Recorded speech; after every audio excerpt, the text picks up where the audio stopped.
नमस्कार. Hello doctor, ज्या कार्यक्रमाची आपण आतुरतेने वाट बघत असतात त्यात मी डॉक्टर चेतन दिलीप साळुंखे आपल्या सर्वांचं मनपूर्वक स्वागत करतोय. हॅलो डॉक्टर हा आमचा आरोग्यविषयक लोकप्रिय कार्यक्रम आहे ज्यामध्ये आम्ही तुमच्या आरोग्यविषयक प्रश्नांचं वेळोवेळी तज्ज्ञ डॉक्टरांकडून मार्गदर्शन घेत असतो. आजचा कार्यक्रम हा आमचा ऑडी असेल, मर्सिडीज असेल, नावं ऐकून किंवा बघून किती बरं वाटतं ना. परंतु या गाड्यांच्या किंवा वाहनांच्या इंधनात किंवा जर इंजिनातच जर बिघाड असल्यास संपूर्ण वाहन निकामी ठरतं. जर का हीच गोष्ट आपण मानवी शरीरास लागू करण्याचा प्रयत्न केल्यास मानवी शरीर हे किती बलवान किंवा सौंदर्यवान जरी असेल परंतु यात सेवन केल्या जाणाऱ्या अन्न घटकात किंवा जर पोटाचा जर विविध प्रकारचे दोष असल्यास विविध प्रकारचे आजार निर्माण होत असतात. इव्हन वैज्ञानिकदृष्ट्या देखील हे प्रूव्ह झालंय की 90% आजार हे जर शरीरात किंवा पोटात दोष असल्यास होत असतात व उर्वरित 10% आजार हे इतर कारणांनी होत असतात. मग प्रश्न पडतो की पोटाचे विकार निर्माण होण्यामागची कारणं कुठली, त्याची लक्षणं कुठली व त्यावर कशा प्रकारे आपण योग्य रिझल्ट साध्य करू शकतो या विविध पैलूंवर चर्चा करण्यासाठी मार्गदर्शन करण्यासाठी आज आपल्याकडे आलेले आहेत आपल्या सर्वांचे लाडके डॉक्टर सत्यम गुजर सर. नमस्कार सर. आजच्या हॅलो डॉक्टर कार्यक्रमात आपलं मनपूर्वक स्वागत. डॉक्टर सत्यम गुजर हे महाराष्ट्राला परिचित असं व्यक्तिमत्व आहे. पुणे विद्यापीठातून त्यांनी आयुर्वेदाचार्य ही पदवी संपादन केलेली आहे. गेली 15 वर्ष ते पुणे व मुंबई येथे यशस्वीपणे आयुर्वेदिक प्रॅक्टिस करत आहे. पोटाचे विकार, पाठीच्या मणक्यांचे विकार, संधिवात, त्वचा विकार, स्त्री पुरुष वंध्यत्व इत्यादी आजारांसाठी ते विशेषत्वाने उपचार करतात. आज आपण त्यांच्याबरोबर पोटाचे विकार आणि आयुर्वेद या विषयावर चर्चा करणार आहोतच, त्यांचं मार्गदर्शन घेणार आहोतच. त्याबरोबरने आपलाही सहभाग आजच्या कार्यक्रमात अपेक्षित आहे, आवश्यक आहे. आमच्याशी संपर्क साधण्यासाठी आणि तुमचे नेमके प्रश्न विचारण्यासाठी कृपया आम्हाला पुढील दूरध्वनी क्रमांकावर संपर्क साधा. संपर्कासाठी आमचे दूरध्वनी क्रमांक आहेत 24908050 किंवा 24988050. मुंबई बाहेरील प्रेक्षकांनी 022 हा एसटीडी कोड डायल करायला विसरू नका. कार्यक्रम सुरू करण्यापूर्वी प्रेक्षकांसाठी आमच्या काही सूचना आहेत. प्रश्न विचारताना कृपया तुमच्या टीव्ही संचाचा आवाज थोडा कमी ठेवा जेणेकरून तुमचे नेमके प्रश्न आमच्यामध्ये स्पष्ट ऐकू येतील. विषयाच्या अनुषंगाने येणारे प्रश्न आम्हाला तुमच्याकडून अपेक्षित आहे. तसेच कार्यक्रमादरम्यान मी तुम्हाला इतर विषयांवर देखील महत्त्वाची माहिती देणार आहे. चला तर मग आजच्या चर्चेला सुरुवात करूया. सर, पुन्हा एकदा आपलं मनपूर्वक स्वागत. सर, आजचा माझा पहिला प्रश्न की पोटाच्या विकारांमध्ये नेमकं कोणकोणत्या आजारांचा समावेश होत असतो, काय सांगणार आमच्या प्रेक्षकांना? पोटाचे विकार म्हणजे पचनाशी संबंधित असणारे सर्व आजार आहेत. पचनाशी संबंधित जे जे काही अवयव असतात म्हणजे मुखप्रदेश, अन्ननलिका, जठर, लहान व मोठे आतडे, यकृत, पित्ताशयाची पिशवी व गुदप्रदेश यांच्याशी संबंधित असणारे जे जे आजार आहेत त्या सगळ्यांचा समावेश या पोटाच्या विकारामध्ये होत असतो. कोष्ठ म्हणजे ॲब्डोमिनल कॅव्हिटी आहे, ह्याच्यामध्ये जे इतर अवयव आहेत त्याचा समावेश म्हणजे त्यांच्याशी संबंधित असणाऱ्या आजारांचा समावेश सुद्धा या पोटाच्या विकारांमध्ये होत असतो. म्हणजे अगदी साधे तोंड येणे, अपचन, ॲसिडिटी, पोटात दुखणे, मूळव्याधीचा त्रास यासारख्या साध्या तक्रारींपासून अल्सरेटिव्ह कोलायटिस असू देत, लिव्हर सिरोसिस असू देत किंवा अन्ननलिका, जठर, लहान व मोठे आतडे ह्यांचा कॅन्सर असू देत, यासारख्या सगळ्या मोठ्या आजारांचा समावेश या पोटाच्या विकारांमध्ये होत असतो. पोटाच्या विकाराशी संबंधित असणारे कितीतरी आजार वर्षानुवर्ष रुग्णांना असतात, पण बऱ्याच वेळेला असं होतं की फक्त तात्पुरते उपचार केले जातात, त्रास कमी होतो, मग दुर्लक्ष होतं आणि त्रास हळूहळू वाढत असतात. म्हणजे कितीतरी पेशंट वर्षानुवर्ष पित्ताचा त्रास होतोय, ॲसिडिटी होते, बरेच वेळेला पोटात दुखत असतं, बाहेरचं खाण्यात आलं की त्रास होतो, बरं वाटतं, मग त्याकडे दुर्लक्ष होतं, मग पुन्हा त्रास वाढला कीच उपचार घेतले जातात, अशी पण गोष्ट होते. मूळव्याधीचा त्रास वर्षानुवर्ष असणारे कितीतरी पेशंट असतात, ऑपरेशन 2-3 वेळेला झालेलं आहे पण पुन्हा मूळव्याधीचा त्रास होतोय, असे कितीतरी पेशंट दिसून येत असतात. कोलायटिसचा त्रास असणारे, लहान व मोठ्या आतड्यांना सूज असणारे असे कितीतरी पेशंट असतात. आणि जर त्याच्यावर प्रॉपर उपचार झाले नाहीत, तात्पुरते उपचार करत गेलो तर हळूहळू स्वाभाविक आहे तो त्रास वाढत जातो आणि त्याचं कोणत्या तरी मोठ्या आजारामध्ये रूपांतर होत असतं. बऱ्याच वेळेला असं होतं की पोटाच्या विकारांमध्ये शारीरिक किंवा रचनात्मक विकृती जास्त प्रमाणात नसते, ती कार्यात्मक विकृती असते, म्हणजे फंक्शनल डिफॉर्मिटी असते किंवा अग्नीची पचनशक्तीची शक्तीच कमी होत जाणं, लहान आतड्यांचं अन्न शोषून घेण्याचं काम व्यवस्थित न होणं, आतड्यांची हालचाल कमी होणं, ह्या गोष्टी बऱ्याच व्याधींमध्ये दिसून येतात आणि त्याच्यामुळे पोटाचे कोणते तरी मोठे विकार हे होत असतात आणि त्याच्यामुळे ज्या वेळेला पोटाच्या संबंधित तक्रारी दिसत असतात त्यावेळेला त्याच्या मागचं मूळ कारण नक्की काय आहे याचा विचार करणं गरजेचं आहे आणि त्यानुसार जर तुम्ही योग्य आयुर्वेदिक उपचार घेतले तर ह्या पोटाच्या आजारांपासून मुक्ती मिळण्यासाठी नक्कीच त्याचा चांगला उपयोग होतो. निश्चितच प्रेक्षक सरांनी सांगितल्याप्रमाणे पोटाचे विकार निर्माण होण्यासाठी पोटातील होणारा बिघाड हा सर्वात महत्त्वाचा असतो आणि त्यामागीलच्या कारणांचा शोध घेतल्यास त्याचा चांगला फायदा होऊ शकतो. सर, माझा पुढचा प्रश्न आहे की पचन प्रक्रियेमध्ये नेमकं कार्य कशा पद्धतीने होतं किंवा त्याचं कसं काम करत असतं त्याबद्दल आमच्या प्रेक्षकांना काय सांगणार? आयुर्वेदाने पचनाचा विचार करताना दोन पद्धतीने केलेला आहे. एक आहे ते स्थूल पचन आणि दुसरं आहे ते सूक्ष्म पचन. स्थूल पचन म्हणजे ज्याला आपण बोलीभाषेत रेग्युलर पचन प्रक्रिया म्हणत असतो ते स्थूल पचन, जे आयुर्वेदानुसार जाठराग्नी ह्या अग्नीच्या प्रकारामार्फत होत असतं. म्हणजे ज्याची सुरुवात मुखप्रदेशापासून होते आणि गुदभागापर्यंत होत असते ते आहे ते स्थूल पचन. ज्यावेळेला आपण अन्न घेतो त्यावेळेला त्याचं दातामार्फत चर्वण होत असतं, ते बारीक होतं, नंतर त्याच्यामध्ये बोधक कफ मिक्स होत असतो, सलाइवा मिक्स होतं, लाळ मिक्स होते आणि नंतर ते अन्ननलिकेमध्ये येतं. अन्ननलिकेमार्फत तिथे ते पेरिस्टाल्सिस मुवमेंट होऊन नंतर ते लहान जठरामध्ये येत असतं. अन्न जठरामध्ये आल्यानंतर त्या ठिकाणी ते बारीक केलं जातं, मिक्स केलं जातं, घुसळलं जातं, त्याच्यामध्ये गॅस्ट्रिक ज्युसेस मिक्स होतात. आयुर्वेदाने याला मधुरावस्था पाक असं म्हणलेलं आहे. या ठिकाणी क्लेदक कफाचं काम चांगल्या पद्धतीने होत असतं आणि अन्न द्रवीभूत केलं जातं. हे द्रवीभूत केलेलं अन्न नंतर आहे ते लहान आतड्यांमध्ये येतं. पित्त तयार होण्याचं काम हे यकृतामध्ये होत असतं. यकृतामध्ये पित्त तयार झाल्यानंतर तिथून ते पित्ताशयाच्या पिशवीत येऊन साठून राहतं. अन्न ज्यावेळेला जठरातून लहान आतड्यांमध्ये येईल त्यावेळेला या पित्ताशयाच्या पिशवीमधून पित्त सिक्रीट होतं, ते लहान आतड्यांमध्ये येतं आणि त्या ठिकाणी पचनाची प्रक्रिया होत असते. मेनली पचनाची प्रक्रिया जी आहे ती लहान आतड्यांमध्ये आणि मोठ्या आतड्यांमध्ये होत असते. लहान आतड्यांच्या ठिकाणी आयुर्वेदाने ह्याला ग्रहणी असं म्हणलेलं आहे. या ग्रहणीच्या आश्रयाने अग्नी हा काम करत असतो. म्हणजे अग्नी, समान पित्त, समान वायू, पाचक पित्त आणि क्लेदक कफ ह्या एकत्रितपणे ह्या चौघांनी मिळून पचनाचं काम होत असतं. लहान आतड्यांमध्ये सारकिट्ट विभजनाची प्रक्रिया होत असते. म्हणजे अन्नावर पचन प्रक्रिया झाल्यानंतर आवश्यक असणारा भाग जो आहे तो ग्रहणीमार्फत शोषला जातो आणि नको असणारा भाग जो आहे जो मलभाग म्हणून मोठ्या आतड्यामध्ये फेकला जातो. जवळजवळ 80% भाग शोषण्याचं काम हे लहान आतड्यांमध्ये होत असतं. 20% भाग हा तसाच पुढे फेकला जातो मलभागासोबत, जे मोठ्या आतड्यांमार्फत पुन्हा ऍब्सॉर्प्शनचं काम होतं आणि आवश्यक असणारा भाग शोषला जातो आणि फक्त मलभाग पुढे मलाशयामध्ये फेकला जातो. तिथून तो शौचाच्या जागेवाटे बाहेर फेकला जातो. ही जी प्रक्रिया आहे ही स्थूल पचनाची प्रक्रिया आहे जी जाठराग्नीच्या द्वारे होत असते. आणि दुसरी जी प्रक्रिया आहे ती महत्वाची आहे ती सूक्ष्म पचनाची आहे. म्हणजे पचनाशी संबंधित आजार जर तुम्हाला समजून घ्यायचे असतील, आजार का होतोय, कशामुळे होतोय, तर आपल्याला या सूक्ष्म पचनाचा विचार करणं खूप गरजेचं असतं. सूक्ष्म पचनाबद्दल आपण बोलूयाच. त्यापूर्वी सर आपला एक फोन आलाय, सचिनजी यांचा फोन आलाय औरंगाबादवरून. नमस्कार सचिनजी, आपला प्रश्न विचारा. हॅलो सर, सतीश पवार बोलतोय. बोला. हा सर, हे आम्ही आमच्या मामी आहे, त्यांना आम्ही आता रिपोर्ट काढला होता सिटी स्कॅन पोटासाठी. तर त्याच्यात त्यांनी म्हणजे रिपोर्ट मध्ये सांगितलेलं आहे की मॅक्सॉइड ट्युमर, जिस्ट हे 2 गाठी असू शकतात असं सांगितलेलं आहे. त्याच्यासाठी काही माहिती लागत होती आम्हाला. अच्छा, ठीक आहे. निश्चितच सर या प्रश्नाचं उत्तर देतील. सर काय सांगाल? हा जो आहे तो कॅन्सरचा भाग आहे. त्यांचं वय किती आहे? जनरली प्रकार असा असतो की 40-50 नंतर कॅन्सर होण्याचं प्रमाण हे खूप जास्त असतं. पण सध्या फास्ट फूड किंवा बदललेल्या आहाराच्या सवयी इतक्या जास्त आहेत की वयाच्या 20-25 वर्षापासून सुद्धा आपल्याला कॅन्सरचे पेशंट दिसू शकत असतात. पण मोस्टली 40-45-50 नंतर होणारे हे आजार असतात.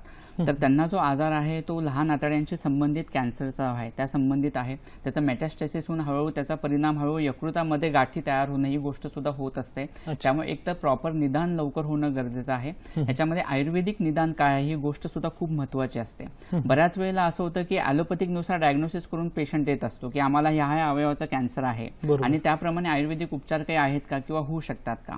पण बेसिक गोष्ट अशी आहे की आयुर्वेदिक हे शास्त्र पूर्ण स्वतंत्र आहे. त्याचे स्वतःचे सिद्धांत आहेत आणि त्या पद्धतीने प्रत्येक जो काही आजार आहे त्यामागचे हेतू काय आहेत, त्याचं निदान आयुर्वेदानुसार काय आहे ह्याचा विचार करणं गरजेचं आहे. जो काही लहान आतड्यांशी संबंधित कॅन्सर असतो किंवा जठराशी संबंधित कॅन्सर असतो ह्याचा आयुर्वेद कफश गुल्म किंवा सान्निपातिक शोथ अशा पद्धतीने विचार करत असतो. आता त्यांना जो काही कॅन्सरचा प्रकार आहे त्याच्या मागचे नक्की कारण काय आहेत, त्यांच्या आता लक्षणं काय दिसतात, आयुर्वेदानुसार त्याचं निदान काय होतंय हे बघणं गरजेचं आहे. आणि त्याच्यानुसार जर आयुर्वेदिक उपचार झाले बरोबर. तर नक्कीच त्याच्यामध्ये उपयोग होऊ शकतो. कॅन्सर आहे त्याच्यामुळे आयुर्वेदिक उपचार कॅन्सर आयुर्वेदात सांगितलं आहे की नाहीये, त्याच्यात आयुर्वेदिक उपचार आहेत का, असे बऱ्याच जणांना शंका असते किंवा प्रश्न असतो. पण तशी गोष्ट नाहीये. कोणतेही आजार असेल, कोणतीही जरी व्याधी असेल, नवीन निघालेले सिंड्रोम्स असू देत किंवा नवीन निघालेले आजार असू देत, आयुर्वेदाने या सगळ्या गोष्टींचा अगदी साकल्याने विचार केलेला आहे आणि आयुर्वेदिक शास्त्रानुसार त्याचं निदान करून जर योग्य उपचार झाले तर अगदी पुढे पसरलेले 4th स्टेज पर्यंत गेलेल्या कॅन्सरमध्ये सुद्धा चांगले रिझल्ट मिळतात. प्रत्येक वेळेला तुम्हाला कॅन्सर आहे म्हणजे केमोथेरपी किंवा रेडिओथेरपी घेणंच गरजेचं आहे असं अजिबात आवश्यकता नाही. फक्त रुग्ण जितक्या लवकर चिकित्सेसाठी येईल तितकी गोष्ट चांगली आहे. कॅन्सर पसरला, मेटास्टेसिस झालं, इतरत्र तो पसरला की स्वाभाविक आहे आजार जितका जुना होतो तितका तो त्याच्यासाठी चिकित्सा करायला त्रासदायक होत असतं. त्याच्यामुळे तुम्ही अगोदर योग्य आयुर्वेदिक म्हणजे डॉक्टरांकडे जाऊन आयुर्वेदिक तज्ञांचा सल्ला घ्या आणि त्या पद्धतीने उपचार केले तर अजूनही नक्की त्यांच्या स्टेजमध्ये उपयोग होऊ शकतो. बरोबर. निश्चितच सचिनजी सरांनी सांगितल्याप्रमाणे योग्य निदान आणि योग्य उपचार पद्धती याची जर सांगड व्यवस्थित झाल्यास निश्चितच आपल्याला 100% रिझल्ट साध्य होऊ शकतात. सर, फोन येण्यापूर्वी आपण सूक्ष्मपचनाबद्दल बोलत होतो, त्याबद्दल आमच्या प्रेक्षकांना काय सांगाल? कोणत्याही पोटाशी संबंधित आजारांचा विचार करताना आपल्याला सूक्ष्मपचन ही प्रक्रिया होणं खूप गरजेचं असतं. आयुर्वेदाने अग्नी ही संकल्पना सांगितलेली आहे. म्हणजे आपण घेतलेल्या अन्नाचं पचन होऊन त्याच्यातून शरीर घटकात रूपांतर करणारा जो भाव आहे तो अग्नी आहे. आपल्याला एक स्लाइड या ठिकाणी दिसत आहे. आता आपण या स्लाइडमध्ये बघतोय, आता जे आपण स्थूल पचनाची प्रक्रिया बघितली ते जाठराग्नी मार्फत होत असते की ज्या ठिकाणी अन्न घेतल्यानंतर त्याच्यावर पचन प्रक्रिया होऊन आवश्यक असणारा भाग शोषला जाणं आणि नको असणारा भाग मलभाग म्हणून पुढे ढकलला जाणं ही प्रक्रिया जाठराग्नी मार्फत होते. आवश्यक असणारा भाग शोषला गेल्यानंतर त्याच्यातून जो आहार रस तयार होत असतो त्या आहार रसाचं रूपांतर शरीर घटकात करणं ही जी महत्वाची गोष्ट आहे ती जी सूक्ष्म पचनाची प्रक्रिया आहे ती पांचभौतिक अग्नी आणि धात्वाग्नी ह्या दोन अग्नीच्या प्रकारांमार्फत होत असते. पांचभौतिक अग्नी म्हणजे 5 महाभूतांचे जे अग्नी आहेत, पृथ्वी, आप, तेज, वायू आणि आकाश, हे 5 महाभूतांचे जे अग्नी आहेत ते आहार रसाचं रूपांतर त्या घटकांमध्ये करणं. म्हणजे पृथ्वी महाभूताग्नी जो असतो तो पृथ्वीचे जे घटक असतात ते त्याच्यामध्ये रूपांतर करत असतो, त्या अवयवांमध्ये रूपांतर करत असतो. आयुर्वेदाने 7 धातू सांगितलेले आहेत: रस, रक्त, मांस, मेद, अस्थि, मज्जा आणि शुक्र. या 7 धातूंचे 7 धात्वाग्नी असतात. म्हणजे रक्त धात्वाग्नी, मांस धात्वाग्नी, मेद धात्वाग्नी. त्यामुळे तो धात्वाग्नी त्या आहार रसाचं रूपांतर त्या धातूमध्ये करत असतो. म्हणजे रक्त धात्वाग्नी मार्फत आहार रसाचं रूपांतर रक्त धातूमध्ये होत असतं. मेद धात्वाग्नी मार्फत आहार रसाचं रूपांतर मेद धातूमध्ये होत असतं. आणि ही तुमचे शरीर घटक तयार होण्यासाठी ही प्रक्रिया खूप महत्वाची आहे. पांचभौतिक अग्नी आणि धात्वाग्नी यांचं जर कार्य व्यवस्थित होत असेल तरच शरीर घटकांची निर्मिती उत्पत्ती जास्त प्रमाणे व्यवस्थित होत असते. बऱ्याच वेळेला आपल्याला असं दिसतं की सगळ्यांचा आहार बऱ्याच पेशंटचा चांगला असतो पण वजन वाढत नाही, तब्येत सुधारत नाही, अंगी लागत नाही, कारण अशा पेशंटमध्ये त्यांची पचन प्रक्रिया व्यवस्थित नसते. किंवा बरेच आपल्याला सध्या डिफिशियन्सी दिसतात. व्हिटॅमिन बी ची डिफिशियन्सी आहे, व्हिटॅमिन डी ची आहे, अशा ज्या डिफिशियन्सीज असतात ह्याचं कारण म्हणजे तुमचं सूक्ष्म पचन व्यवस्थित नसणं आणि त्यामुळे घेतलेल्या आहार रसाचं रूपांतर त्या भावामध्ये होत नाही ही गोष्ट असते. आणि ह्या ठिकाणी सूक्ष्म पचन व्यवस्थित होण्याच्या दृष्टीने चिकित्सा होणं गरजेचं आहे. निश्चितच. सर, आपल्या कार्यक्रमात पुढचा फोन आलाय, सागरजी यांचा फोन आलाय अहमदनगरवरून. नमस्कार सागरजी, आपला प्रश्न विचारा. हॅलो. हॅलो. नमस्कार, आपला प्रश्न विचारा. हॅलो सर, आमच्या आईला ना पित्ताची तकलीफ हो ज्यादा. अच्छा, काय त्रास होतो त्यांना? पित्ताची तकलीफ काय, पित्त उलट्या होते ज्यादा. बस. वय किती त्यांचं? वय 50. काही उपचार घेतलेत? उपचार हा आपले जागेवर असे श्रीरामपूरला. चाल निश्चितच सर या प्रश्नाचं उत्तर देईल. सर, काय सांगणार? वय वर्ष 50 आहे. कसं आहे, बऱ्याच वेळेला रुग्ण ज्यावेळेला ऍसिडिटी किंवा पित्ताचा त्रास होत असतो, मेन ही गोष्ट ह्यात रुग्ण लेमॅन असतो त्यामुळे त्यांना सगळ्या गोष्टी डिटेलमध्ये माहीत असत असं नाही. पण बऱ्याच वेळेला अशी गोष्ट होते की पेशंट ज्यावेळेला रुग्ण म्हणजे दवाखान्यामध्ये येतो त्यावेळेला तो ऍसिडिटीचा त्रास होतो किंवा पित्ताचा त्रास होतो असं सांगत असतो. म्हणजे पोटाशी संबंधित असणाऱ्या जे काही तक्रारी आहेत त्या 80 ते 90% रुग्णांनुसार त्या पित्ताचा त्रास असतो किंवा ऍसिडिटीचा त्रास असतो अशी गोष्ट असते. पण पित्ताचा त्रास होतोय म्हणजे नक्की काय होतोय? त्यांच्या घशात छातीत जळजळ होते, गॅसेस होत आहेत, पोट जड होतोय की पोटात दुखतंय, याप्रमाणे नक्की त्यांचा त्रास काय होतोय याप्रमाणे त्याचं निदान होऊन त्या पद्धतीने उपचार होणं गरजेचं असतं. कारण काही वेळेला काय होतं की ऍसिडिटी हे फक्त लक्षण स्वरूपात म्हणून असतं आणि ती नक्की कोणत्या कारणांमुळे झालेली आहे याच्या पद्धतीने विचार करून चिकित्सा होणं गरजेचं असतं. तरी त्यांना जर घशात छातीत जळजळ किंवा पित्त ऍसिडिटी जास्त होत असेल तर मोरावळा, काळ्या मनुका, गुलकंद, साळीच्या लाह्या अशा गोष्टींचं सेवन जास्त प्रमाणात करायला सांगा. त्यांनी पित्ताचा त्रास कमी होऊन जाईल. आणि तरी जर तशाच तक्रारी तुमच्या राहिल्या तर तुम्ही योग्य आयुर्वेदिक उपचार घ्या, त्रास कमी होऊन जाईल. निश्चितच प्रेक्षक माहिती चर्चा अशीच चालू होणार आहे. तत्पूर्वी वेळ झाली एका छोट्याशा विश्रांतीची. कुठेही जाऊ नका, बघत राहा कार्यक्रम हॅलो डॉक्टर.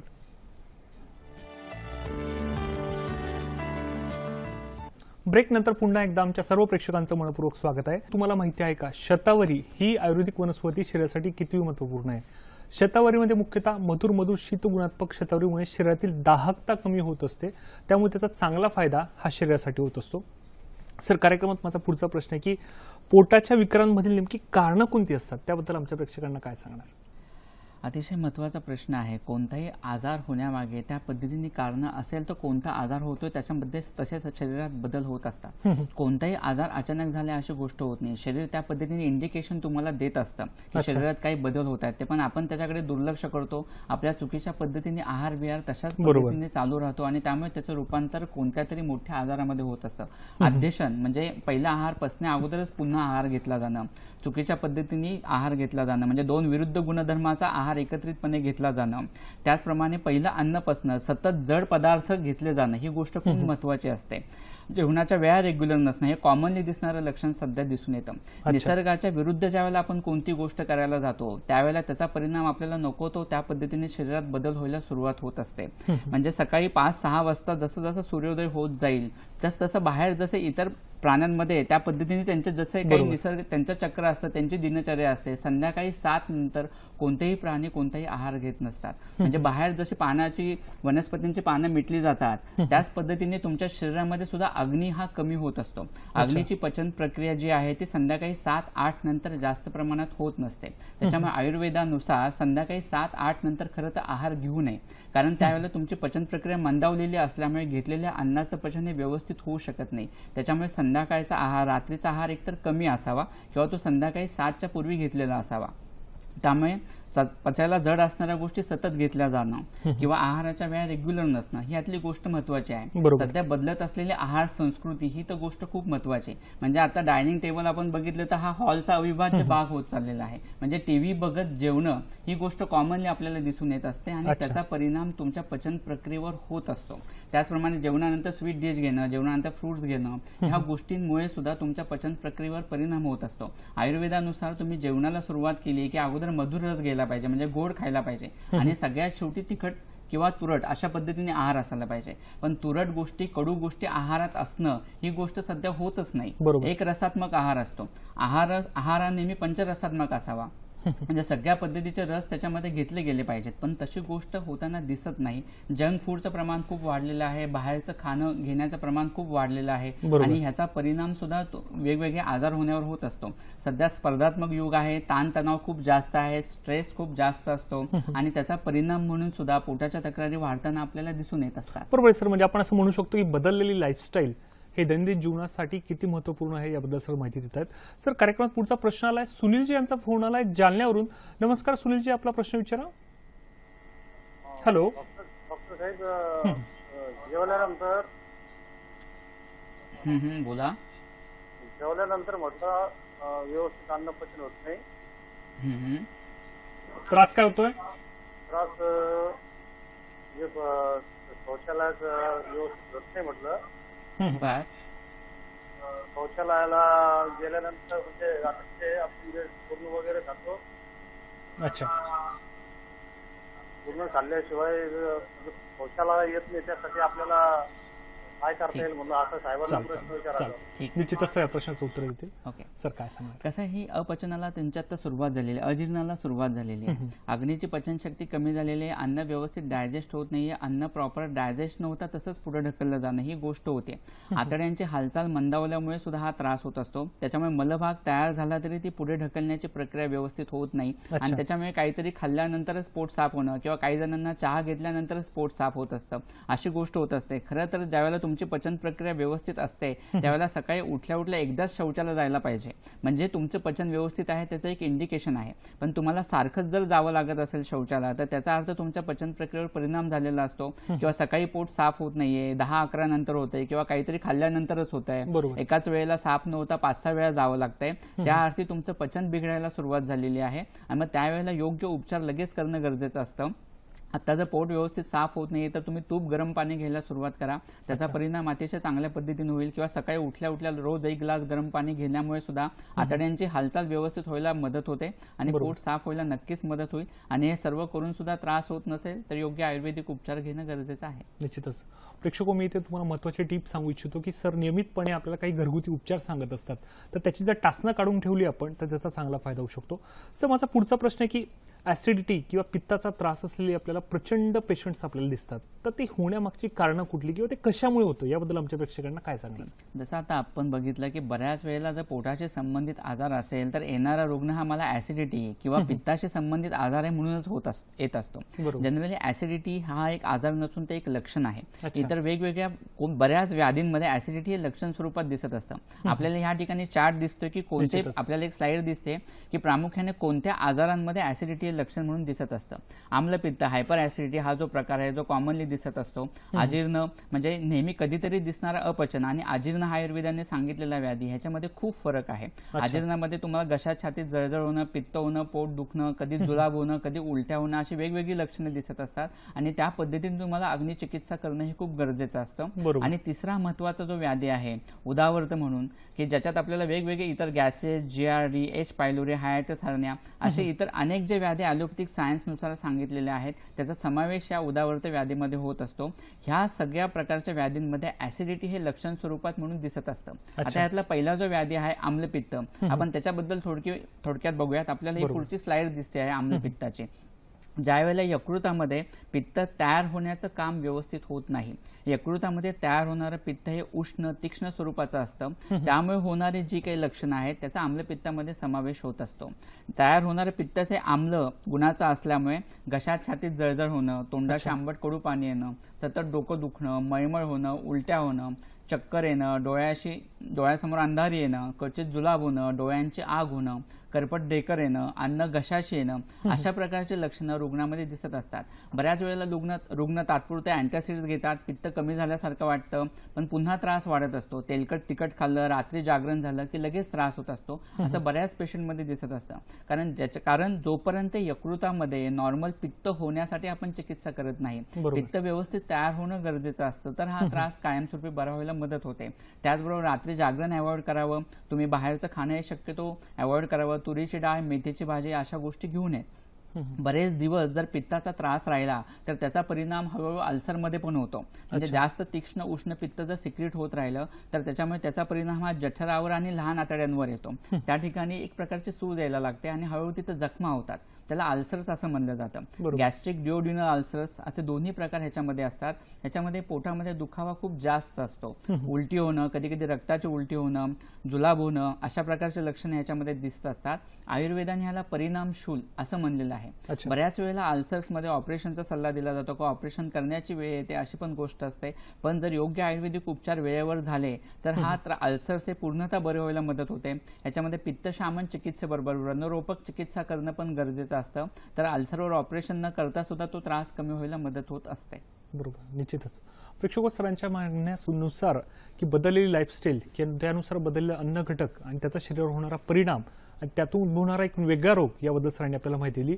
सर माझा पुढचा प्रश्न आहे की बऱ्याच वेळा आपण बघतो की GERD किंवा हायटिस हर्निया याबद्दल लोकांमध्ये बऱ्याचशा गैरसमज असतात किंवा अंधश्रद्धा असते, तर हे म्हणजे काय आणि त्यावरील आयुर्वेदिक उपचार काय याबद्दल काय सांगणार?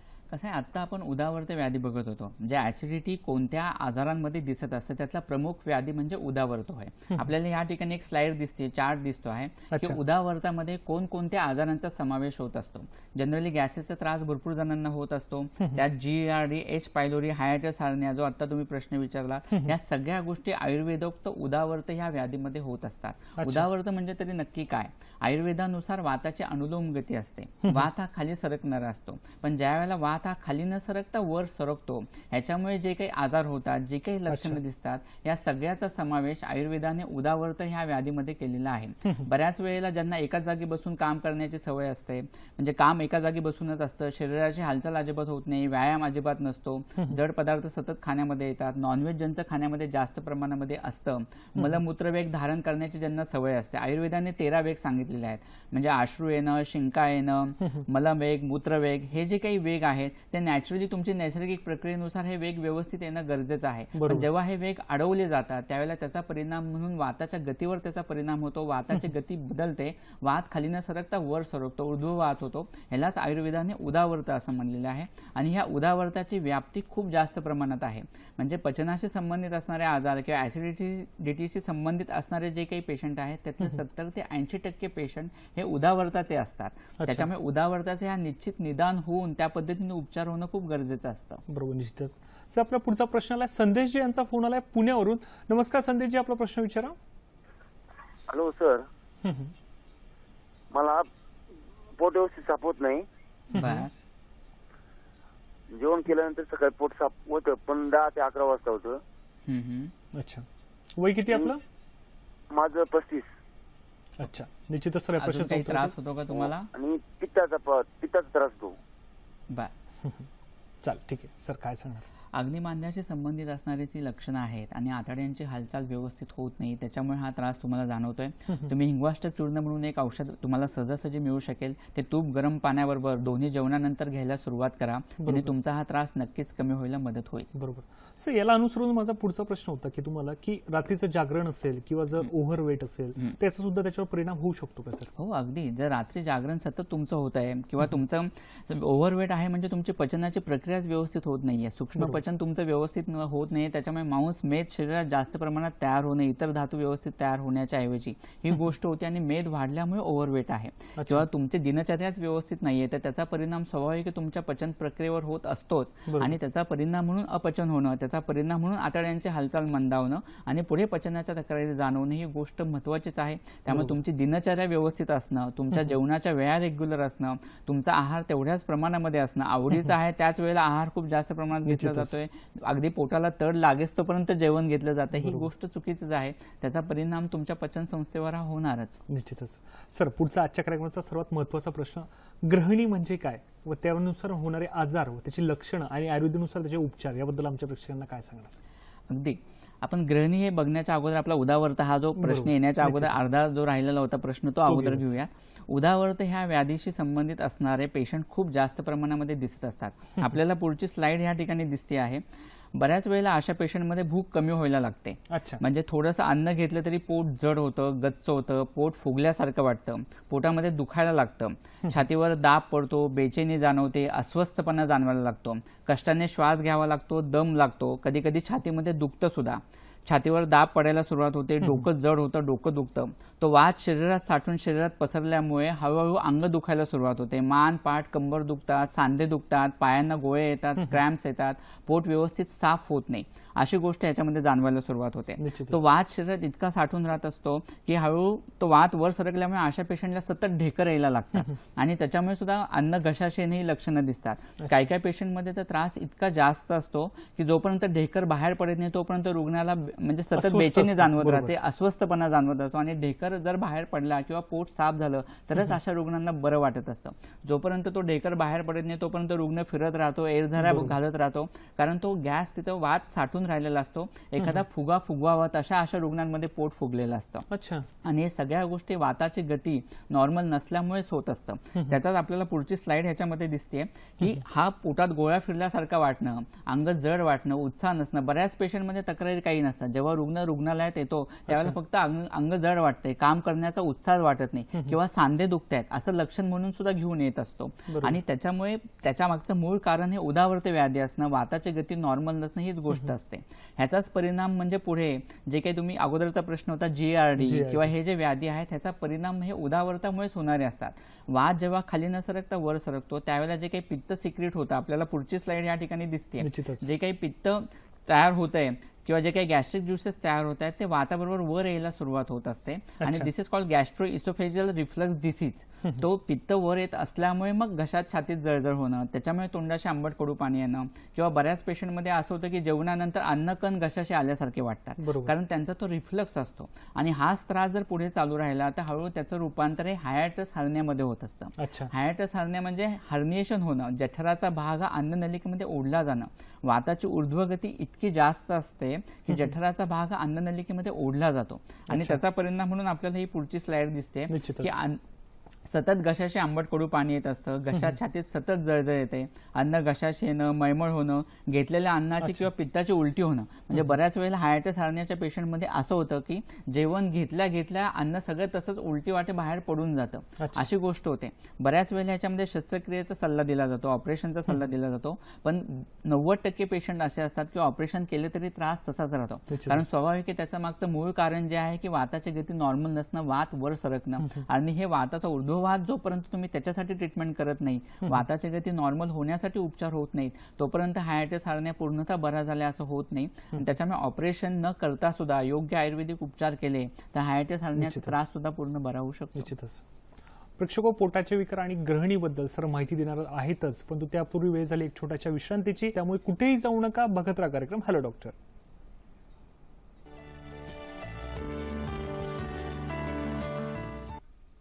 प्रेक्षको, कार्यक्रमाच्या पूर्वार्धात मी तुम्हाला शतावरीबद्दल माहिती देत होतो. त्यात जर अधिक सांगायचं झालं तर शतावरीमुळे वाजीकरण कार्य देखील उत्तम होत असते. त्यामुळे दैनंदिन जीवनामध्ये शतावरी घृताचा जर नियमित सेवन केल्यास त्याचा चांगला फायदा होत असतो. सर, ब्रेकमध्ये जाण्यापूर्वी आपण ग्रहणीला सुरुवात केली होती, तर ग्रहणी म्हणजे काय, त्याची लक्षणं व त्याच्यात असलेल्या आयुर्वेदातील महत्त्व, त्यावेळी उपचार काय सांगणार? कसं आहे, संसारामध्ये जशी गृहिणी महत्वाची आहे ती व्यवस्थित असेल तर तुमचं घर व्यवस्थित असतं, संसार व्यवस्थित होतो, तसंच शरीरामध्ये ग्रहणी खूप महत्वाची आहे. ग्रहणीचं कार्य व्यवस्थित असेल तर तुमचं पचन प्रक्रिया व्यवस्थित होणार, तर तुमचं शरीर चांगलं राहणार. कारण आयुर्वेदाने रोगा सर्वेपी मंदेग्नो, म्हणजे सर्व प्रकारचे आजार ह्या मंद अग्नीमुळे होत असतात, पचन प्रक्रिया व्यवस्थित नसल्यामुळे होत असतात आणि तिथूनच सगळ्या आजारांची सुरुवात पोटापासून होत असते. त्यामुळे तुमचं पचन व्यवस्थित होणं गरजेचं आहे आणि हा अग्नी ग्रहणीच्या आश्रयानेच काम करत असतो. त्याच्यामुळे ग्रहणीची रचना जितकी व्यवस्थित प्राकृत असेल, ग्रहणीचं कार्य जितकं चांगलं असेल, अग्नी जितका तुमचा व्यवस्थित असेल, तितकं तुमचं पचनाचं काम व्यवस्थित होणार. आणि ज्या वेळेला ग्रहणी ह्या अवयवामध्ये विकृती येते, त्याच्या रचनात्मक विकृती येते, कार्यात्मक विकृती होते, त्यावेळेला तुम्हाला वेगवेगळे आजार पुढचे व्हायला सुरुवात होत असतं. ग्रहणी हे व्याधीचं नाव पण आहे, तसंच ते ग्रहणी हे एका अवयवाचं नाव पण आहे. ग्रहणी म्हणजे आयुर्वेदानुसार लहान आतड्यांचा सर्व भाग या ग्रहणीमध्ये येतो. मोठ्या आतड्यांमध्ये असेंडिंग कोलॉन, ट्रान्सव्हर्स कोलॉन आणि डिसेंडिंग कोलॉनचा अर्धा भाग हा सुद्धा आयुर्वेदानुसार ग्रहणीमध्येच येत असतो. आणि पचन प्रक्रिया त्या ठिकाणी होऊन आवश्यक असणारा भाग शोषण्याचं काम या ग्रहणीमध्येच होत असतं, ज्याला आयुर्वेदाने सारकिट्ट विभजन असं म्हणलेलं आहे.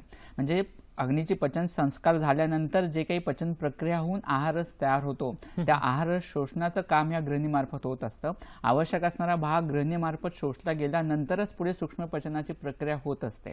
त्यामुळे ह्या ग्रहणीचं बल चांगलं असणं, त्याचं सारकिट्ट विभजनाचं काम व्यवस्थित होणं हे खूप गरजेचं असतं. ज्यावेळेला ह्या ग्रहणीचं सारकिट्ट विभजनाचं काम व्यवस्थित होत नाही, ग्रहणी विकृत झाली की त्याच्या आश्रयाने राहणारा अग्नी पण विकृत होतो आणि अग्नी विकृती झाली की पुढचे पोटाचा विकार व्हायला सुरुवात होत असते. ग्रहणी विकृत झाल्यानंतर साधारण कोणती लक्षणे दिसतात हे आपल्याला या ठिकाणच्या स्लाइडमध्ये दिसत आहे. अशा पेशंटमध्ये कधी कधी जुलाब होतात तर कधी पोट साफ होत नाही, जेवल्यानंतर शौचाला जावं लागणं, अशा बऱ्याच जणांची तक्रार असते. आणि ज्यांना ही तक्रार जाणवते त्यांना ग्रहणी सारखे बदल शरीरात व्हायला सुरुवात झाली किंवा ग्रहणीचं काम व्यवस्थित होत नाही, त्याचं ते इंडिकेशन आहे. त्यामुळे जर नुकतीच त्याची सुरुवात झाली असेल तर त्यानुसार लगेच उपचार घेणं गरजेचं असतं. अशा पेशंटमध्ये सतत तोंड येतं, पोटामध्ये दुखतं, आव पडणं, अशक्तपणा जाणवणं, मळमळ वाटणं, उत्साह नसणं, कधी कधी शौचावाटे रक्त पडणं, पातळ पाण्यासारखे जुलाब होणं, पोट व्यवस्थित साफ न होणं, भूक कमी होणं, तोंड बेचव होणं, अशा प्रकारचे लक्षणं अशा पेशंटमध्ये दिसायला सुरुवात होतात. ग्रहणी ह्या व्याधीची व्यापकत्व खूप जास्त आहे. म्हणजे आयुर्वेदाने हा ग्रहणी जरी व्याधी सांगितलेला असला त्याच्यानुसार इतर ॲलोपॅथिक सायन्सनुसार वेगवेगळ्या कितीतरी आजारांचा समावेश या घृणी ह्या व्याधीमध्ये होत असतो. आपल्याला स्लाइड या ठिकाणी दिसत आहे. ॲलोपॅथिक सायन्सनुसार सांगितलेले IBS, irritable bowel syndrome, colitis, ulcerative colitis, amoebiasis, Crohn's disease, inflammatory bowel disease असे जे वेगवेगळे आजार असतात ह्या सगळ्याचा समावेश घृणी ह्या व्याधीमध्ये होत असतो. IBS असणारे आपल्याला कितीतरी पेशंट दिसत असतात. बऱ्याच वेळेला काय होतं, तुम्हाला पोटाचा त्रास होतोय पण टेस्ट तर सगळ्या नॉर्मल होतात, कुठं काहीच दिसत नाही की त्याला IBS हे लेबल चिकटवलं जातं की तुम्हाला त्रास आहे तो IBS चा आहे, इरिटेबल बाउल्स आहे तुमचे, तुम्हाला तो त्रास त्याच्यामुळे होतोय. पण तशी गोष्ट नाहीये. एकतर असे पेशंट हे उदावर्ताचे असतात किंवा घृणीचे असतात. IBS म्हणजे हा लक्षण समुच्चय आहे, हा सिंड्रोम आहे, इरिटेबल बाउल सिंड्रोम. तो कोणताही व्याधी नाहीये. याच्यामध्ये काय वेळेला असं होतं की आतड्यांची हालचाल एकदम मंदावते, त्यामुळे अशा पेशंटला पोट साफ होत नाही किंवा एकदम फास्ट होते किंवा जुलाब व्हायला लागतात. त्यामुळे कधी पचन व्यवस्थित होतंय, कधी जुलाब होत आहे, तर कधी खडा होतोय शौचाला. अशी लक्षणे इरिटेबल बाउल सिंड्रोम मध्ये दिसत असतात आणि ह्याचं कारण म्हणजे तुमच्या घृणीचं काम व्यवस्थित नसणं म्हणून होत असतं. दुसरा जो कॉमनली दिसणारा आजार असतो तो म्हणजे कोलायटिस. कोलायटिस म्हणजे त्याचा शब्दशः अर्थ मोठ्या आतड्यांना सूज येणं. पण ज्यावेळेला लहान आतड्यांमध्ये पचनाचं काम व्यवस्थित होत नाहीये त्यावेळेला अन्न व्यवस्थित न पचता जिथे 80% भाग शोषला गेला पाहिजे तिथे 40% भाग शोषला जातोय. इतर न पचलेला भाग तसाच पुढे ढकलला जातोय. मग शरीर काय करतं, शरीर हे अन्नमय आहे, म्हणजे शरीराचे पूर्ण कार्य व्यवस्थित होण्यासाठी अन्नाची आवश्यकता आहे. मग आवश्यक असणारा भाग जर शरीराला अन्नामार्फत मिळाला नाही तर शरीराचे कोणतेच कार्य होणार नाही. त्यामुळे मोठ्या आतड्यामार्फत हे शोषणाचं काम व्हायला लागतं. हळूहळू मोठ्या आतड्याला सूज यायला लागते आणि त्याचा परिणाम म्हणून कोलायटिस ही गोष्ट होत असते. मग अशा पेशंटमध्ये जुलाब होणं, पोटात दुखणं अशा पद्धतीचे लक्षणं दिसायला लागतात. निश्चितच. सर, कार्यक्रमात आपला पुढचा फोन आलाय, किशोर यांचा फोन आलाय औरंगाबादवरून. नमस्कार किशोरजी, आपला प्रश्न विचारा. सर, माझ्या पोटामध्ये सारखे नळ दुखतात.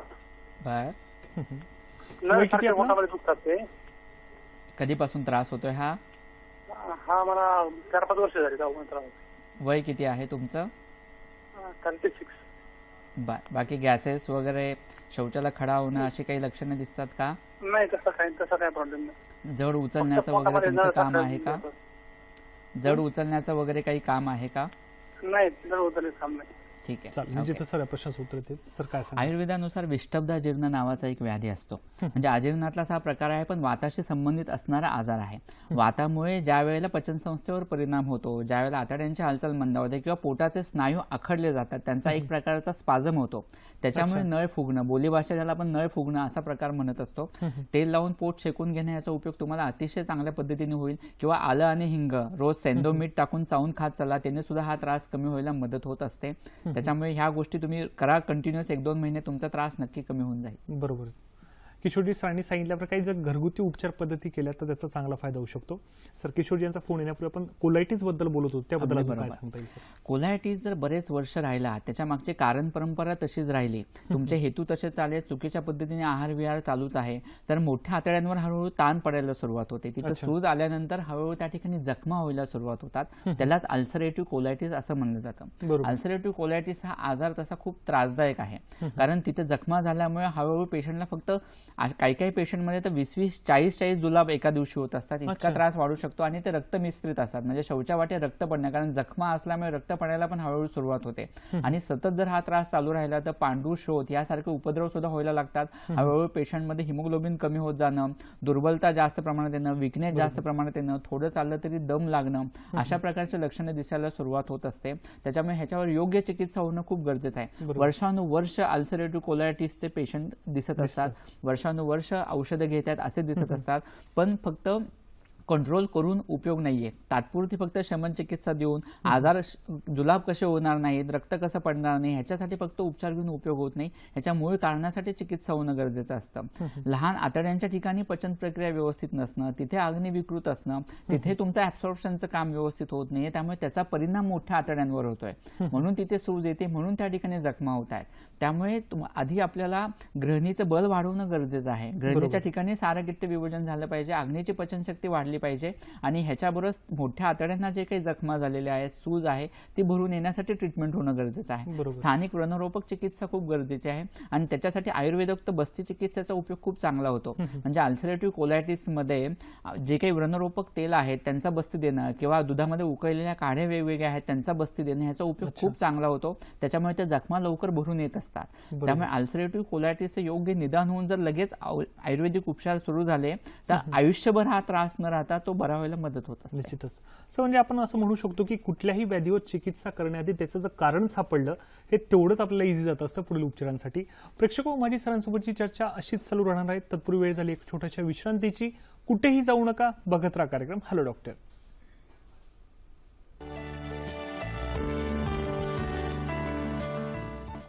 ब्रेक नंतर पुन्हा एकदा आमच्या सर्व प्रेक्षकांचं मनपूर्वक स्वागत आहे. प्रेक्षको, आता पाहू पुढील हॅलो डॉक्टरचे कार्यक्रम कोणते आहेत ते. प्रेक्षको, शनिवार दिनांक 10/6/2017 रोजी रात्री 8 वाजता हॅलो डॉक्टरचा आमचा प्रायोजित कार्यक्रम आहे. विषय आहे व्यसने, तोंडाचा कॅन्सर आणि आयुर्वेद. सहभागी आहेत वैद्य समीर जमदग्नी सर. तसेच रविवार दिनांक 11/6/2017 रोजी रात्री 8 वाजता हा देखील आमच्या हॅलो डॉक्टरचा प्रायोजित कार्यक्रम आहे. विषय आहे लठ्ठपणा आणि डायबेटीस साठी वेट लॉस सर्जरी. सहभागी आहेत डॉक्टर मनीष मोटवानी सर. प्रेक्षको, आजच्या कार्यक्रमासंबंधीचे आपले काही प्रश्न असल्यास आपण ईमेलद्वारे देखील आमच्याशी संपर्क साधू शकतात, जेणेकरून आम्ही पुढच्या कार्यक्रमात त्याचं उत्तर देण्याचा प्रयत्न करू. सर, माझा पुढचा प्रश्न आहे की कॉन्स्टिपेशन, मलावस्तंभ, मूळव्याध, फिशर, भगंदर हे म्हणजे काय आणि त्यावर काही उपचार पद्धती आयुर्वेदात आहे का, त्याबद्दल काय सांगणार सर? मलावस्तंभ म्हणजे पोट व्यवस्थित साफ न होणं, शौचाला खडे होणं, शौचाच्या वेळेला कुंठावं लागणं. खरं तर हा 40-50 नंतर म्हणजे वृद्धापकाळात काळात होणारा आजार असतो. पण सध्याच्या बदलत असणाऱ्या आहाराच्या सवयीमुळे अगदी वयाच्या 20व्या-25व्या वर्षीमध्ये सुद्धा कितीतरी पेशंट सध्या कॉन्स्टिपेशनचा त्रास आहे म्हणून येणारे असतात.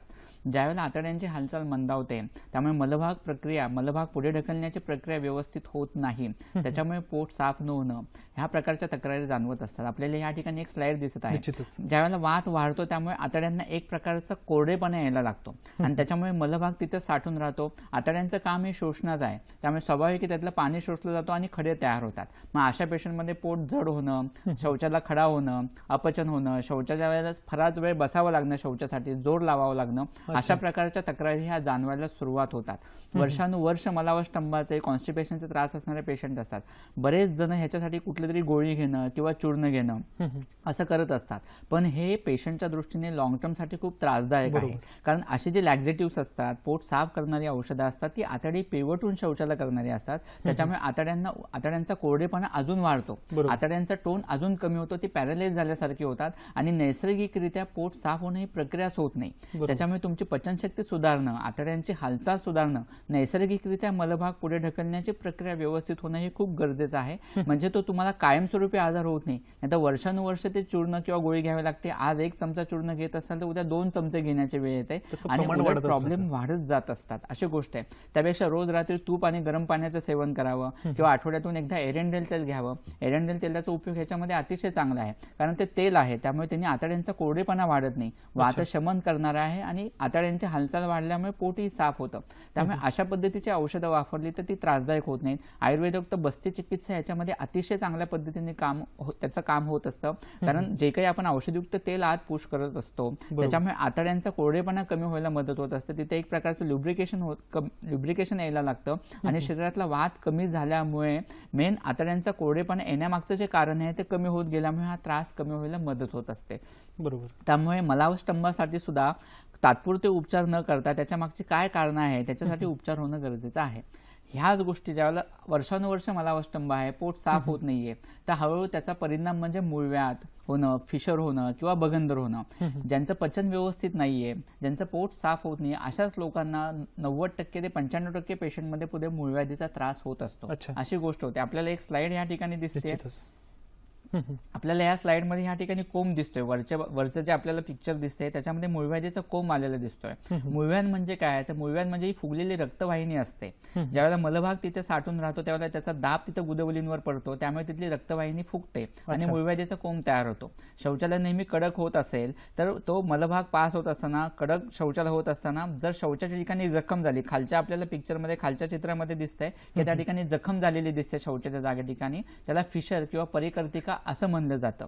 आणि अशा पेशंटमध्ये बऱ्याच वेळेला ऑपरेशनचा सल्ला दिला जातो, पण ऑपरेशन करून हे त्रास बरे होतात असं होत नाही. मूळव्याधीचं ऑपरेशन 3-4 वेळा केलेले, बऱ्याच वेळा केलेले कितीतरी पेशंट दिसत असतात. पण ऑपरेशन केलं जातं म्हणजे काय केलं जातं की फुगलेली रक्तवाहिनी ती कट केली जाते, कॉटराईज केली जाते किंवा स्टेपल केली जाते. पण फक्त मूळव्याधीचा कोंब काढून टाकला म्हणजे आजार बरा झाला असं नाही. जोपर्यंत तुमची पचन प्रक्रिया व्यवस्थित होत नाही, मलभाग साठून राहण्याची टेंडन्सी नष्ट होत नाही, तोपर्यंत तिथे दाब पडणं, दोष साठून राहणं ही गोष्ट होणार नाही आणि मग कोंब तयार होण्याची प्रक्रिया नष्ट झाली तर तो आजार बरा होऊ शकतो. तीच गोष्ट फिशरच्या बाबतीत पण आहे.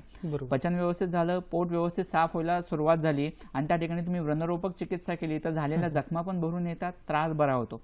बगंदर हा जो प्रकार आहे तो थोडासा त्रासदायक आहे, कारण त्या ठिकाणी त्याची सुरुवात अशी होते की शौचाच्या शेजारी एखादी पुळी येते आणि नंतर मग आतून नाडीवरून एखादा चॅनल तयार होतो की जो मागे मलाशयाला जोडला गेलेला असतो. त्याच्यामुळे त्याच्यातून मलभाग येणं, रक्त येणं, पू येणं अशा प्रकारच्या गोष्टी होत असतात. बऱ्याच वेळेला ऑपरेशन करून सुद्धा बगंदरमध्ये, फिशुलामध्ये रिलॅप्सेस होण्याचे होत असतं, बऱ्याच वेळेला दिसत असतं, कारण दोष तिथं साठून राहिले. जर धातूंचा पाक झाला तर स्वाभाविक ते ऑपरेशन करून सुद्धा बरं होणार नाही. मग याच्यासाठी आयुर्वेदोक्त क्षारसूत्र चिकित्सा असते, त्याचा उपयोग चांगला होतो. आभ्यंतर पोटातून औषधं घेणं गरजेचं आहे, पचन तुमचं व्यवस्थित करणं गरजेचं आहे. तर बगंदर सारख्या आजारामध्ये सुद्धा आयुर्वेदिक उपचार हे खूप चांगल्या पद्धतीने उपयोगी होत असतात. म्हणजे सर आपण असं म्हणू शकतो की कुठल्याही लक्षणावर लक्ष न देता त्याचा जर कारणांचा अभ्यास करून त्याचा जो उपचार केला त्याचा चांगला फायदा होऊ शकतो. सर माझा पुढचा प्रश्न आहे की पित्ताशयातील खडे आयुर्वेदिक उपचाराने विरघळू शकतात का? आमच्या प्रेक्षकांना काय सांगणार? अगदी चांगला प्रश्न आहे आणि खूप महत्त्वाचा प्रश्न आहे. बऱ्याच वेळेला असं होतं की पित्ताशयात खडा आहे म्हणलं की तुम्हाला ऑपरेशन केलंच पाहिजे, लगेच उद्या अपॉइंटमेंट घेऊ, ऑपरेशन आपण करून घेऊ असा सल्ला दिला जातो. पण पित्ताशयाच्या खड्यांसाठी ऑपरेशनच आवश्यक आहे अशी गोष्ट नाहीये. पित्ताशयात नक्की खडे कशामुळे होतात त्याचं मूळ कारण आधी बघणं गरजेचं आहे. यकृतामध्ये जेव्हा नॉर्मल पित्त तयार होत नाही, ते पित्त नॉर्मल तयार न झाल्यामुळे पित्ताशयाच्या पिशवीत येऊन साठून राहतं, ते घट्ट होत आणि त्याचे खडे तयार होत असतात. पित्त व्यवस्थित तयार न झाले की स्वाभाविक आहे ज्यावेळेला लहान आतड्यांमध्ये पित्त येतं त्यावेळेला पचनाचं काम व्यवस्थित आपण करू होत नाही आणि त्याच्यामुळे पोट जड होणं, गच्चपणा, गॅसेस, पोट फुगणं, पोटामध्ये उजव्या बरगडीखाली दुखणं अशा प्रकारचे लक्षणं पेशंटमध्ये दिसायला लागतात. घशात छातीत जळजळ होते, छातीवर दाब पडायला सुरुवात होते, पाठीमध्ये दुखायला सुरुवात होते. तुम्ही बऱ्याच वेळेला असं होतं की ऑपरेशन करून ज्या वेळेला पित्ताशयाची पिशवी काढली जाते तरी सुद्धा हीच लक्षणं पेशंटमध्ये ऑपरेशन केली तरी दिसत असतात. कारण जर यकृतामध्ये नॉर्मल पित्तच तयार झालं नाही तरी पित्ताशयाची पिशवी काढून टाकली तरी मूळ कारण तसंच असल्यामुळे तुमचं पचनाचं काम व्यवस्थित होणार नाहीये. त्यामुळे पचनाच्या तक्रारी तुमची पित्ताशयाची पिशवी काढून टाकली तरी तशाच दिसणाऱ्या असतात. आपण आयुर्वेदिक उपचार जे करतो ते मूळ कारणासाठी म्हणजे यकृतामध्ये नॉर्मल पित्त तयार होण्यासाठी म्हणून करत असतो. नॉर्मल पित्त एकदा यकृतामध्ये सिक्रेट व्हायला लागलं की ते ज्यावेळेला पित्ताशयाच्या पिशवीत येईल त्यावेळेला घट्ट झालेलं पित्त पातळ होतं आणि खडे विरघळून जातात. 60% पेशंटमध्ये पित्ताशयाचे खडे विरघळतात, 40% पेशंटमध्ये खडे विरघळत नाहीत. कारण पित्ताच्या पेशी ज्यावेळेला एकत्रित येतात तेव्हा त्याची घनता खूप जास्त असेल तर तो खडा फुटत नाही, तर ऑलमोस्ट 60% पेशंटमध्ये खडे हे विरघळून जात असतात. बरोबर. प्रेक्षको, सणासोबतची चर्चा माझी अशीच चालू राहणार आहे. तत्पूर्वी आता वेळ झाली आजच्या आरोग्य सल्ल्याची. बघूयात आजचा आरोग्य सल्ला काय ते. आजचा आरोग्य सल्ला आहे पोटाच्या विकारात कोष्णजल सेवन करावे. पोटाच्या विकारात आसव अरिष्टे घेतल्यास भूक वाढते, अन्नपचन सुधारते, शरीराचा वर्ण सुधारतो आणि जोम वाढतो. तसेच नियमित व्यायाम, चालणे, प्राणायाम, उपवास यांचा चांगला फायदा होतो. प्रेक्षको, आता पाहू आजच्या कार्यक्रमाचं पुनःप्रक्षेपण कधी आहे ते. आजचा हॅलो डॉक्टरचा कार्यक्रम आमचा प्रायोजित कार्यक्रम होता. याचा पुनःप्रक्षेपण हे सोमवार दिनांक 19/6/2017 रोजी सकाळी 9 वाजता आहे. विषय आहे पोटाचे विकार आणि आयुर्वेद. प्रेक्षको, आजचा कार्यक्रम तुम्हाला कसा वाटला हे देखील आम्हाला जाणून घ्यायची इच्छा आहे. तसेच ज्या डॉक्टरांना आमच्या हॅलो डॉक्टर कार्यक्रमात प्रायोजित कार्यक्रम करायचा असल्यास कृपया त्यांनी आमचा पत्ता नोंदवून घ्यावा. संपर्कासाठी आमचा पत्ता आहे निर्माती हॅलो डॉक्टर, दूरदर्शन केंद्र, वरळी, मुंबई 400030. आमचा ईमेल आयडी आहे hellodoctor@ddkmumbai@gmail.com. तसेच आमचं फेसबुक आणि यूट्यूब पेज देखील आहे. सर, माझा पुढचा कार्यक्रमाला महत्त्वाचा प्रश्न आहे की मुतखडा म्हणजे काय, त्याची लक्षणं काय दिसतात आणि काही आयुर्वेदिक उपचार आहे का, काय सांगणार? मुतखड्यामध्ये पेशंटला दुखावा इतका जास्त प्रमाणात असतो की मुतखडा झाला की एवढा त्रास होणे म्हणून पेशंट लगेच शस्त्रक्रियेसाठी धावतो. पण मुतखडा असेल की प्रत्येक वेळेला त्याला ऑपरेशनच गरजेचं आहे असं नाहीये.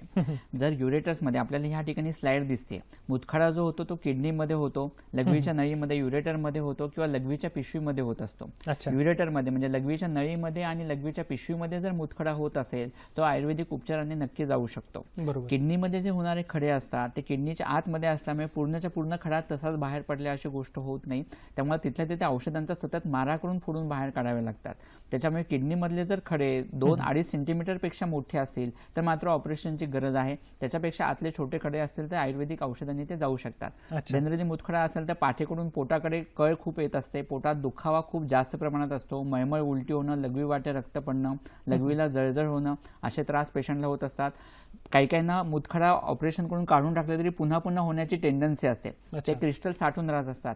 अशा पेशंटनी मुतखडा होऊ नये म्हणून निरोह बस्ती हा जो पंचकर्मातला प्रकार आहे तो करून घ्यावा. तसेच साजूक तूप जेवणाच्या अगोदर आणि नंतर 1-1 चमचा घ्यायला सुरुवात केली तरी हे मुतखडा होण्याची टेंडन्सी कमी होत असते. बरोबर, निश्चितच. प्रेक्षको, तुम्ही आजच्याच तज्ञांना बरेच प्रश्न विचारले आहेत. माझी देखील सरांना प्रश्न विचारायची इच्छा आहे, तसं कृपया करून त्याचं फक्त एका वाक्यात उत्तर द्या. सर, पोटाच्या विकारांमध्ये अग्निचिकित्सेचा फायदा होतो का? अग्निविकृती ही पोटाच्या विकारांमागचं प्रमुख कारण असल्यामुळे सर्व आजार पोटाचे विकार बरे होण्यासाठी अग्निचिकित्साच गरजेची असते. पण अग्निचिकित्सा म्हणजे ही आयुर्वेदिक औषधांच्या द्वारे केली जाणारी अग्नीची चिकित्सा असते. हे कोणतेही अग्निकर्म वगैरे हा प्रकार नव्हे, तर ती आयुर्वेदिक औषधांच्या सहाय्याने केली जाणारी अग्निचिकित्सा हा तो प्रकार आहे. बरोबर. सर, पोटाच्या विकारांमध्ये पंचकर्माचा कितपत फायदा होतो? पंचकर्म हा आयुर्वेदातली महत्वाची ट्रीटमेंट आहे. पोटाच्या विकारांमध्ये जनरली स्नेहन, स्वेदन, बस्ती, वमन, विरेचन ह्या पंचकर्म उपचारांचा उपयोग अतिशय चांगला होतो आणि सर्व प्रकारच्या पोटांमध्ये 90% पोटाच्या विकारांमध्ये बस्ती ही पंचकर्म चिकित्सा खूप उपयोगी ठरत असते. सर, पोटाचे विकार होऊच नये म्हणून काय काळजी घ्यावी? आहार तुमचा व्यवस्थित असणं, दिनचर्या तुमची व्यवस्थित असणं, जेवणाच्या वेळा तुम्ही सांभाळणं आणि बाहेरचं खाणं जितकं अवॉइड करता येईल तितकं करणं, ह्या गोष्टी खूप महत्त्वाच्या आहेत. निश्चितच. प्रेक्षको, आज मला काही ओळी आठवल्या.